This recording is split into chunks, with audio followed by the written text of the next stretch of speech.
Bayangkan Bang Max, kalau semua di TTU berlomba-lomba, berkompetisi untuk semua bisa maju, orang mudanya bisa bangkit kembali, dalam dirinya itu ada potensi yang harus kemudian itu dieksplor.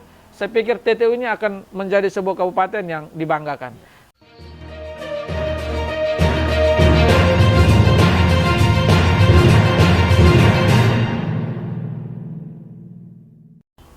Halo, selamat siang. Di hadapan saya ada tokoh-tokoh muda yang hari ini saya kunjungi. Ada Thomas Yulisikone, beliau kepala desa Tapenpa. Ini anak muda yang punya kreativitas yang membuat saya penasaran kenapa kemudian hari ini saya datang. Ada lagi Pak Christoforus Haki. Beliau ini Ketua Umum Karang Taruna Kabupaten TTU.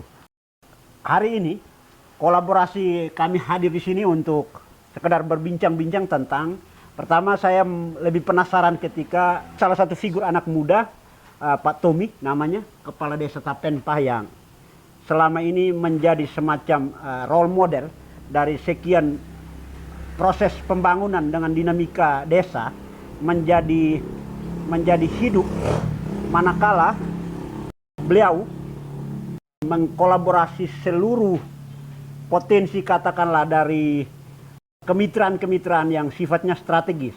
Nah, hari ini saya mau berbincang-bincang dengan tokoh dua orang ini. Selamat siang semua teman-teman sekalian. Selamat siang Bung Max. Saya mulai dari Pak Tommy ya.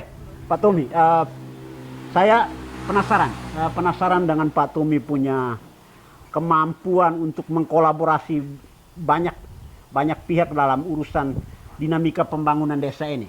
Nah, dalam kaitan dengan dinamika pembangunan desa ini memang butuh semacam figur yang saya merasa Pak Tommy ini menjadi semacam representasi anak muda yang punya kreativitas. Nah, dalam urusan kreativitas ini tentu saya mau berbincang-bincang dengan Pak Tommy. Ini kaitan dengan misalnya relevansi RPJMDes yang pada gilirannya akan mengarahkan kita untuk menjadi semacam role untuk nanti mengaplikasikan pembangunan. Kira-kira Pak Tommy punya konsep tentang dinamika menggerek proses pembangunan di desa Tapenpa ini seperti apa? Baik, terima kasih. Selamat siang Bung Mes. Yang pertama saya berterima kasih karena satu kesempatan menarik hari ini bisa Bung Mes bisa berkunjung ke desa Tapenpa untuk kita bisa berbagi terkait dengan progres pembangunan di desa Tapenpa. Jadi begini, ketika kita terpilih sebagai kepala desa di tahun 2010, langkah pertama yang kita lakukan itu yang pertama itu adalah penggalian potensi desa. Itu langkah pertama. Sebelum kemudian kita menyusun RPJMDes itu, kita pertama menggali dulu potensi desa. Saya mengundang tokoh-tokoh yang saya anggap, artinya yang kita anggap pemikir-pemikir di desa yang punya kemampuan lebih, kita kumpulkan semua stakeholder yang ada, kita kumpulkan dari semua bidang, saya kumpulkan, kemudian kami membuat semacam penggalian potensi di desa. Jadi masing-masing dari basic ilmu kita kawinkan semua, kemudian setelah itu kita lakukan, kita bawa ke musyawarah, kita penyampaian dulu. Dalam musyawarah itu kita penyampaian visi misi yang harus kita tuangkan di dalam RPJMDes yang akan kita bawa selama 6 tahun. Itu kita lewat musyawarah desa, undang BPD, seluruh lembaga masyarakat yang ada di desa, kita undang dalam pertemuan pertama itu, kita sampaikan itu. Lalu kemudian dari hasil musyawarah itu kemudian kita membentuk tim ya, itu saya kira ini sudah lazim yang tidak bisa kita hindari, itu adalah tim 11. Tim 11 ini tugasnya itu menyusun RPJMDes desa. Jadi hasil kajian potensi yang kita buat oleh kelompok-kelompok yang tadi saya sebutkan itu, kita bawa ke musyawarah desa, kemudian dari situ membentuk tim 11 dan mereka mulai mengkaji potensi itu, rumuskan hal-hal yang berkaitan dengan potensi di desa untuk kemudian kita masukkan di dalam RPJMDes yang bisa kita kawinkan dengan visi misi sebagai kepala desa kemarin. Lalu hasil kajian itu kita membentuk tim itu merumuskan RPJMDes itu kemudian kita aktualisasikan. Nah, di dalam perencanaan itu kita juga tidak serta-merta hanya melihat potensi, tapi kita kawinkan dengan regulasi terkait dengan prioritas penggunaan dan desa. Jadi RPJMDes kita itu tidak terlepas dari apa yang menjadi prioritas pembangunan di tingkat nasional, dan juga pembangunan di tingkat daerah. Nah, jadi itulah yang kemudian menjadi rujukan kita untuk melangkah. Jadi hasil dari RPJMDes itu kemudian kita tuangkan lagi ke RKPDes, itu yang menjadi kegiatan rutin tahunan, lalu kemudian dalam aktualisasi pelaksananya, di dalam pelaksanaan itu juga kita ada dia punya ya semacam siklus perencanaan yang sudah tertata secara baik, secara sistematis untuk kemudian kita kembangkan. Tetapi yang paling penting, langkah pertama yang saya buat kemarin itu adalah bagaimana dalam penggalian potensi itu kita menemukan bahwa ada dua faktor utama yang harus kita laksanakan. Itu adalah sumber daya manusianya, kemudian dengan sumber daya alamnya. Nah, sumber daya manusia itu langkah pertama yang saya buat kemarin itu adalah peningkatan kapasitas. Jadi tahun pertama itu dana yang ada saya tidak pakai buat pembangunan fisik, lebih banyak orientasi pelatihan, pengembangan kapasitas dari semua lembaga, mulai dari Karang Taruna, LPMD, perangkat desa, BPD, semua lembaga, PKK, kader, semua lembaga itu kita alokasikan dana dari itu untuk kemudian peningkatan kapasitas. Jadi secara kapasitas manusianya itu sudah terbentuk, sehingga ketika kita kawinkan dengan perencanaan yang sudah tertuang di RPJMDes, mudah sekali untuk diaplikasikan itu, diaktualisasikan. Sejauh identifikasi sumber daya itu kemudian misalnya mengumpulkan sejumlah stakeholder untuk proses pemberdayaan menjadi langkah awal. Nah, ketika misalnya dalam urusan katakanlah skala prioritas pembangunan di kampung Tapenpah ini sebetulnya yang paling dominan apa? Pertanian kah atau kesehatan kah atau apa yang mungkin menjadi skala prioritas dari pembangunan? Jadi potensi utama kita masyarakat desa Tapenpah ini sebenarnya ada di bidang pertanian. Ya, bidang pertanian itu ada sekelompok yang di bidang pertanian itu jagung. Kemudian ada kelompok masyarakat lain yang di padi. Jadi itu dua jenis mata pencarian pertanian yang menjadi semacam ya itu menjadi potensi dasar di desa yang harus dikembangkan. Lalu di pihak lain itu juga ada di hortikultura. Hortikultura kebanyakan kita sebagian besar masyarakat sini juga mengembangkan itu sayur-sayuran itu.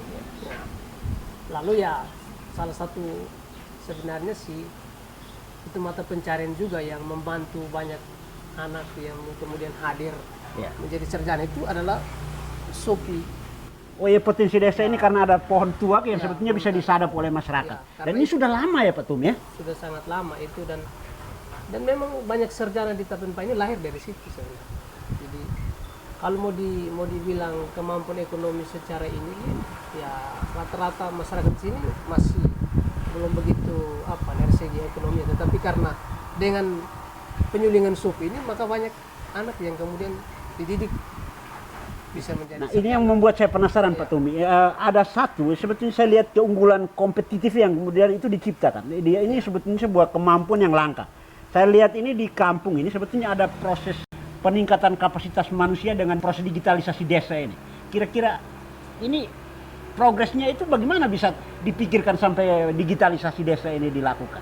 Baik, jadi memang itu juga bagian dari visi misi saya kemarin. Jadi, ketika kita dalam proses pencalonan itu, mimpi saya ini harus punya desa ini harus desa yang berbasis digital. Maka dalam perencanaan itu juga RPJMDes itu saya sudah tuangkan di dalam itu bagaimana desa ini harus memiliki website desa. Website desa. Nah, setelah itu setelah kita terpilih, kemudian langkah yang setelah tadi pelatihan itu, salah satu bentuk pelatihan kemarin peningkatan kapasitas itu adalah melatih anak-anak untuk bisa menulis. Karena di dalam website pasti harus menulis. Jadi kita datangkan ahlinya untuk buat pelatihan jurnalis untuk website desa itu.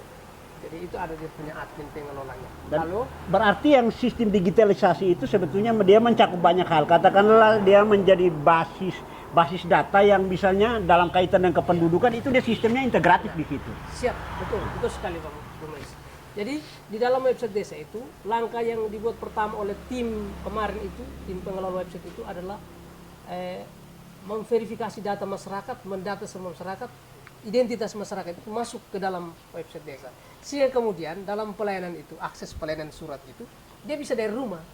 Dia tinggal menggunakan masukkan nomor nicknya, masukkan dia punya password itu, langsung dia mau butuh surat apa, keterangan apa saja, bisa jadi.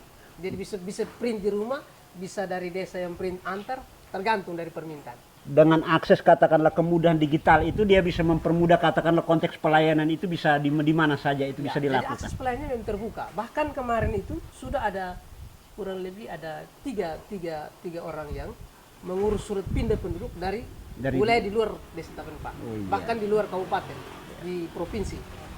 Pak Kristo, tadi itu sudah disampaikan oleh Pak Tommy sebagai kepala desa. Pak Kristo ini kan sebetulnya Ketua Karang Taruna Kabupaten Timur Tengah Utara. Sejauh misalnya dengan keberadaan kelembagaan Karang Taruna ini, kira-kira yang tadi disampaikan oleh Pak Tommy, bentuk intervensi yang bisa itu dilakukan oleh Karang Taruna itu kira-kira apa saja itu? Baik, terima kasih ya Bang Max. Selamat siang dan Pak Desa. Salam hormat dari saya dan seluruh pemuda yang ada di Kabupaten Timur Tengah Utara. Saya sangat bangga ya, menarik sekali diskusi kita siang hari ini bersama Bapak Desa Tapenpa ketika beliau memaparkan tadi terkait dengan bagaimana proses pembangunan yang ada di desa ini melalui tahapan-tahapan itu. Beliau ini periode yang kedua ya Bapak Desa ya, di mana periode yang pertama saya melihat bahwa beliau lebih bagaimana menyiapkan kapasitas manusia, dan itu adalah unsur elemen yang paling penting kalau menurut saya. Dan kelembagaan-kelembagaan yang ada di desa, begitu beliau sangat mensupport, membangun mitra kerjasama yang baik. Nah, perlu yang saya garis bawahi di sini juga bahwa apa yang disampaikan oleh Pak Desa bahwa Karang Taruna juga menjadi bagian penting yang beliau sudah lakukan peningkatan kapasitas itu. Ya, memang tidak dipungkiri ya bahwa pemuda itu punya peran yang sangat strategis. Pemuda itu seperti apa yang dikatakan oleh Bung Karno ya, Pak Soekarno, bahwa berikan saya 10 pemuda maka saya akan mengguncangkan dunia. Dan ini tertera juga di ruangan ini, di aula ini, bahwa panggung ini, beri aku 10 pemuda maka niscaya akan kuguncang dunia. Ya, ini kata-kata Bung Karno yang sampai hari ini pun tidak akan lekang oleh waktu. Sehingga peran pemuda itu sangat penting sekali. Ketika saya dipercaya untuk mengurus pemuda Karang Taruna di Kabupaten Timur Tengah Utara, memang ini saya melihat bahwa Karang Taruna ini masih dipandang sebelah mata oleh semua pemimpin-pemimpin terutama di desa. Karena Karang Taruna ini sebenarnya itu ada di tingkat desa. Kita di kabupaten itu hanya mengorganisir saja supaya kita memastikan bahwa Karang Taruna itu, peran dan fungsi Karang Taruna itu bisa berjalan di semua tingkatan, terutama di tingkat desa. Karena Karang Taruna ini dibentuk oleh masyarakat sendiri. Nanti kemudian di-SK-kan oleh pemerintah desa melalui kepala desa. Karena di dalam Permensos nomor 25 tahun 2019 itu peran dan fungsi Karang Taruna itu ada 2. Di mana yang pertama itu Karang Taruna mempunyai fungsi administrasi dan manajerial, di mana Karang Taruna itu penyelenggaraan keorganisasian dan administrasi masyarakat, kesejahteraan sosial dan lain sebagainya itu dia menjadi bagian yang turut memberikan supporting terhadap pembangunan pemerintah di desa. Dan yang kedua itu fungsi fasilitasi. Jadi bagaimana upaya mengembangkan organisasi ini, meningkatkan kapasitas generasi muda, memberikan kemudahan dan pendampingan generasi kepada generasi muda bersama masyarakat, maka ini sangat penting sekali. Nah, peran pemuda di setiap desa sebenarnya bagi saya, kalau ada 5 ya, ada 5 fungsi tugas dari Karang Taruna itu, bukan hanya 2 ya. Kalau ini dilakukan secara baik oleh Bapak Desa, semua desa ya, kalau saya lihat Tapenpah ini sudah sangat luar biasa. Sudah sangat luar biasa. Di mana kepemudaan ini kalau kemudian dibentuk, ada di pendidikannya, Bapak Desa juga sudah ada perpustakaan. Perpustakaan ya. Literasi IT-nya sudah jalan. Kapasitasnya orang muda, beliau juga sudah perkuat itu sejak awal. Nah, ini yang Bapak Desa, saya belum sedikit menangkap tadi. Kalau nanti dalam proses perencanaan dalam penggunaan keuangan desa, Karang Taruna juga diberi peran. Bagaimana dalam hal ini keuangan di desa itu dia juga menjadi pelaku perencana di situ. Pemuda ini menjadi pelaku perencana, sehingga orang-orang muda ini tidak merasa bahwa dia terabaikan di desa itu. Akhirnya sarjana-sarjana yang datang ke desa setelah selesai sekolah berpikir, aduh minta maaf, saya ojek itu baik. Kalau pengelolaannya secara baik, berbasis digital, itu juga sebuah pekerjaan mulia. Kemudian kalau misalkan itu di pertanian atau di peternakan.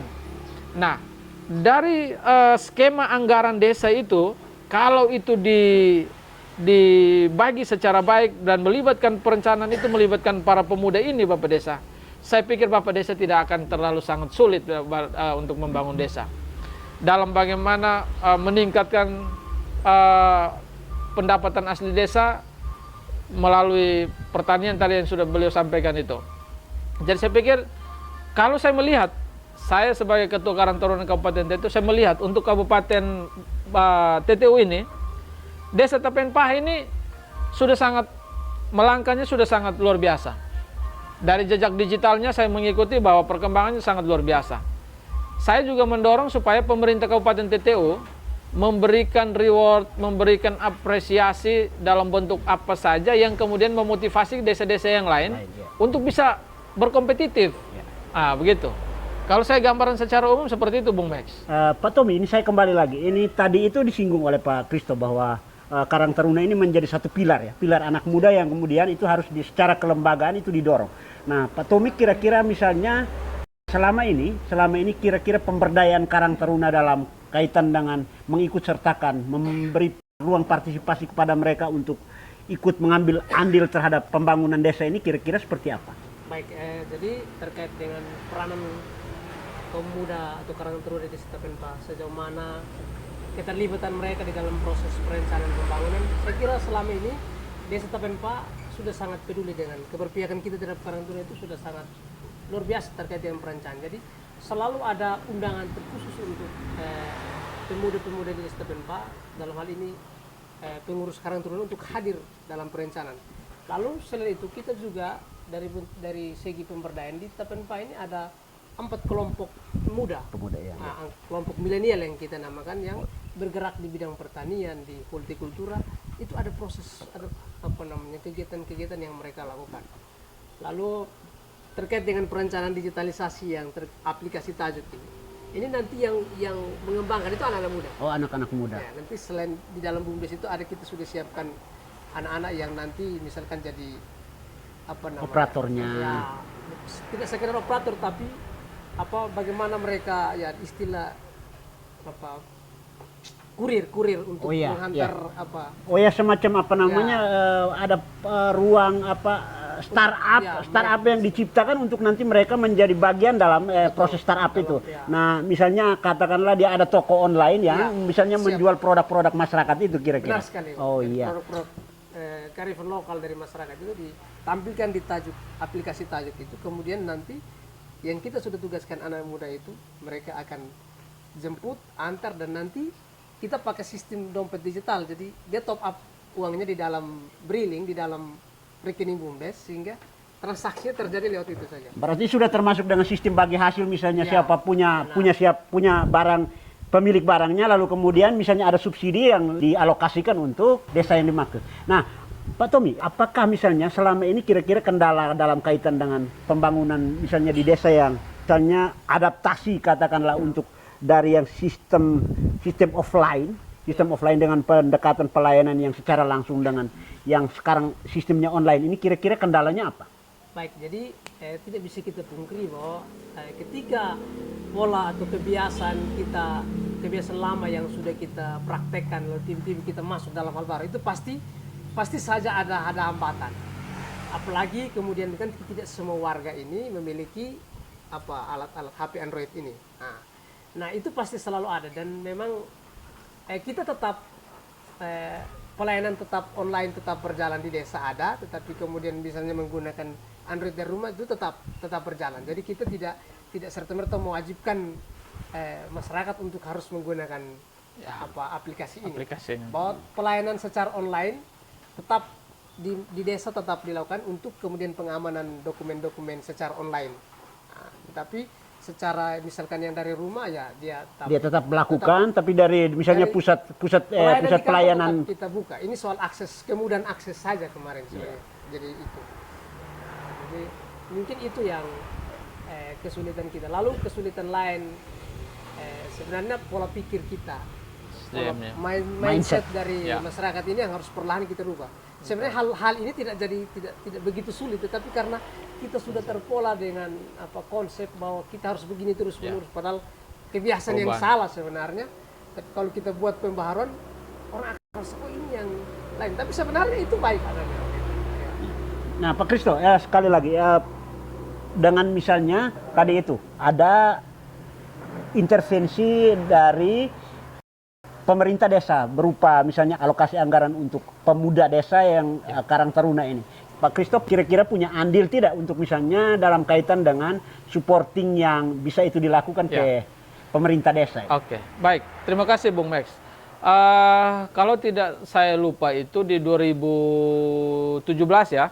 Di 2017 itu saya coba mensupport satu desa itu di Letnovo Timur itu ada BUMDesnya, karena di situ peran badan usaha. Jadi BUMDes itu coba saya support itu melalui saya berkolaborasi dengan Kementerian Desa, saya mendorong Kementerian Desa untuk memperhatikan salah satu BUMDes. Mereka dikasih 50 juta gitu.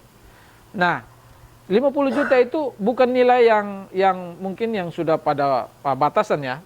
Itu hanya untuk mau menstimulasi bagaimana peran mereka untuk memulai gitu. Tetapi ya seperti yang tadi Bapak Desa sampaikan bahwa memang konsep mereka, pemahaman mereka itu masih menggunakan pola-pola yang lama. Ketika dikasih tapi tidak berkembang. Hasilnya setelah saya waktu itu kalau tidak salah warkop itu, warung kopi. Tapi tidak berkembang. Nah, di sini saya lihat ada satu persoalan bahwa mental pengusaha dari orang muda itu belum ada juga. Nah, Bapak Desa sudah di sini sudah peningkatan kapasitas orang muda itu melalui badan usaha, nanti mungkin BUMDesnya juga di desa ini. Saya pikir kalau dari sistem aplikasi teknologinya saat ini desa ini saya sudah lihat bahwa ini sudah salah satu desa yang mungkin satu-satunya di TTU kali ya, yang ini di Tapenpah ini. Dan saya yakin Tapenpah ini akan menjadi contoh di TTU sehingga desa-desa yang lain itu juga tergelitik juga, biar juga punya semangat untuk bisa bangkit bersama-sama. Bayangkan Bang Max, kalau semua di TTU berlomba-lomba berkompetisi untuk semua bisa maju, orang mudanya bisa bangkit kembali, dalam dirinya itu ada potensi yang harus kemudian itu dieksplor. Saya pikir TTU ini akan menjadi sebuah kabupaten yang dibanggakan. Menuju desa sejahtera yang seperti yang kita selalu bilang kan Bang. Jangan tagline desa sejahtera itu hanya setelah itu hilang. Kemana desa sejahteranya? Kosong, jangan pepesan kosong lah seperti itu ya. Terima kasih Bang Max. Pak Tommy, saya lihat kemarin itu sebetulnya ada kemitraan ya. Kemitraan yang saya lihat katakanlah dari media yang itu menghadirkan banyak pihak. Katakanlah kemarin itu sempat bertemu dengan komisioner disabilitas. Komisioner disabilitas ini sebetulnya apa pola yang mau dilakukan kaitan dengan misalnya kemitraan-kemitraan itu yang nanti pada akhirnya bisa memberi semacam dampak atau manfaat di desa Tapenpah ini. Baik, jadi Bu Max, ini filosofi ini sebenarnya. Minimal Molok Metan inilah yang kemudian mendorong kita di pemerintah desa itu berpikir soal keberpihakan untuk semua pihak, untuk semua komponen yang ada Desa Tapenpa ini, termasuk kelompok difabel itu. Maka orientasi perencanaan pembangunan Desa Tapenpa ini tidak sekedar untuk untuk tidak dinikmati saja oleh masyarakat yang ya kita mau dibilang normal, iya, tapi iya. untuk kelompok-kelompok kebutuhan khusus juga Iya. kita ada keberpihakan kita ke sana. Jadi misalkan infrastruktur yang kita bangun untuk kelompok difabel juga kita selalu siapkan. Naik di tangga ini kan kalau yang normal oke, tetapi yang kelompok-kelompok yang khusus itu Difabel. mereka disiapkan jauh itu oleh menuju Oh ke iya. panggung sini. Ya, sebetulnya media-media khusus yang Ya, disiapkan media untuk yang mereka yang Memang kita menginginkan kemudian di desa ini proses pembangunan perencanaan pembangunan kita ini tidak hanya berpihak pada kelompok-kelompok tertentu, tapi semua masyarakat di desa ini harus berpartisipasi, terlibat secara aktif untuk membangun Desa Tapenpa. Maka itu yang kemarin kita ada juga dapat semacam LSM lah, yang yayasan-yayasan yang kita pakai untuk pelatihan terkait dengan desa inklusif. Maka saya mungkin sudah tahun kedua ya, masuk tahun kedua untuk program desa inklusif ini. Dan kemarin karena inklusif saya sampai Jakarta. Oh iya. Nah itu kemarin itu hanya karena integrasi inklusif itu, ya. maka itu di sana itu untuk kegiatan apa itu Pak Tommy? Jadi kita ketika kita diundang ke sana itu kita saya terpilih ke sana itu karena orientasi pembangunan saya itu berinklusi itu. Nah, jadi kita Terbuka untuk semua begitu. Keberpihakan kita bukan hanya untuk ini, tapi juga untuk kelompok-kelompok. Gitu. Jadi akhirnya kita terpilihlah ke sana untuk mewakili Timur lah. Ada satu lagi ini Pak Tommy. Ya, kemarin itu saya lihat itu ada olahraga yang agak nyeleneh ya. Olahraga yang agak nyeleneh itu melibatkan itu bapak-bapak yang pakai daster. Itu yang pakai daster lalu bermain bola. Ini kira-kira itu maksudnya bagaimana itu supaya ya, jadi memang ini ada satu program kerjanya Karang Taruna itu setiap tahun dalam rangka ulang tahun desa itu adalah membuat turnamen olahraga. Nah, dalam rapat awal itu panitia memutuskan untuk salah satu kegiatan yang harus kita buat itu adalah sepak bola berdasar untuk bapak-bapak. Itu jadi saya bertanya kira-kira orientasi kita itu apa tujuan utama. Jadi ketika misalkan hal yang aneh ditampilkan mengundang banyak orang. Nah, ketika mengundang banyak orang jualan masyarakat kecil di sini pasti akan ekonomi kreatif ada dampak dari dampak kegiatan ekonomi. itu lalu memberi semacam ada konteks pertumbuhan ekonomi yang bisa tercipta dari situ. Jadi orientasi kita itu ada di situ sebenarnya. Hiburan itu sebagai bagian dari langkah proses untuk kemudian ekonomi di masyarakat itu jualan-jualan yang masyarakat kecil itu bisa laku. Kira-kira misalnya ada kesempatan tidak misalnya untuk ibu-ibu yang nanti misalnya pakai daster pula untuk nanti bisa ikut berpartisipasi. Sesungguhnya tahun kemarin futsal untuk ibu-ibu. Tahun ini kita kasih untuk bapak-bapak yang berdaster. Oh iya. Ya. Berarti ini sudah ada priorisasi yang sebetulnya Iya. sudah dilakukan jauh Dan sebelum itu itu. programnya Karang Taruna itu. Oke, kita sudah sampai di segmen yang terakhirnya. Pak Tommy kasih pesan dulu untuk anak-anak muda karena tadi itu basis anak muda yang kemudian diberdayakan. Mungkin kasih pesan-pesan untuk anak-anak milenial. Karena kebetulan mungkin kategori saya ini sudah tidak milenial lagi ini. Saya sudah masuk di kategori yang agak lebih kolonial mungkin. Mungkin bisa kasih pesan untuk yang kelompok milenial. Baik, terima kasih Bung Max. Baik, saya ketika terpilih sebagai kepala desa, saya selalu menginginkan ada ruang untuk generasi muda. Karena makanya panggung yang kita bangun ini juga adalah ruang yang kita siapkan untuk generasi muda. Kenapa filosofi Bung Karno kita taruh di situ? Itu sebenarnya pesannya sebenarnya saya untuk anak-anak muda. Anak-anak muda, iya. Ini kan aku muda, maka ini saya akan kuguncangkan. Karena ini eranya kita generasi muda. Bahwa negara yang kuat bukan memiliki persenjataan lengkap, tetapi memiliki generasi muda yang cerdas, unggul dan berprestasi. Itu pesan saya. Maka kaum muda, mari kita harus bersama-sama. Kita punya mimpi yang kuat untuk membangun bangsa ini ke depan. Terima kasih. Pak Kristo, kasih pesan dulu untuk yang milenial ini. Oke, baik. Terima kasih. Salam pemuda Indonesia. Jadi saya Kristo Haki, saya mengajak seluruh kaum muda yang ada di Kabupaten Timur Tengah Utara. Di dalam diri seorang pemuda itu ada potensi, ada harapan, ada kekuatan. Sehingga jati diri seorang pemuda itu harus ditunjukkan dalam hal-hal yang berkualitas. Sehingga saya ajak orang-orang muda di setiap desa, berikanlah setiap kemampuanmu untuk bersama dengan pemimpin yang ada di setiap desa untuk membangun desa, membangun kampung, menjadi kampung dan desa yang lebih punya sebuah pengharapan. Berikanlah yang terbaik, berikanlah yang bisa membuat sebuah desa itu memberikan support yang bagus dalam pembangunan di desa. Kalau semua ini bisa berkolaborasi dengan baik, saya yakin bahwa di setiap desa akan mengalami kemajuan yang luar biasa. Karena apa? Saya tadi kata-kata Bung Karno yang dibuat oleh Bapak Desa di aula ini sebenarnya adalah roh orang muda. Bahwa di dalam diri orang muda itu ada potensi, ada kemampuan. Sehingga jangan menggadaikan diri dengan hal-hal yang kemudian itu membuat orang muda terperosok dan jatuh. Tetapi perkuat diri dengan hal-hal berkualitas, tunjukkan dalam pembangunan desa, dan dukung setiap pembangunan supaya mencapai kesejahteraan bersama. Terima kasih, salam pemuda Indonesia. Terima kasih Pak Tommy, ini kita sudah selesai, tapi saya harap untuk pertemuan kita tidak hanya di sini, nanti kita usahakan untuk di lain waktu kita bisa bertemu dalam situasi yang berbeda yang tentunya akan masih membutuhkan kita untuk kita eksplor pemikiran, gagasan, dan ide dalam bentuk yang lain. Bapak Ibu terima kasih dan selamat sore.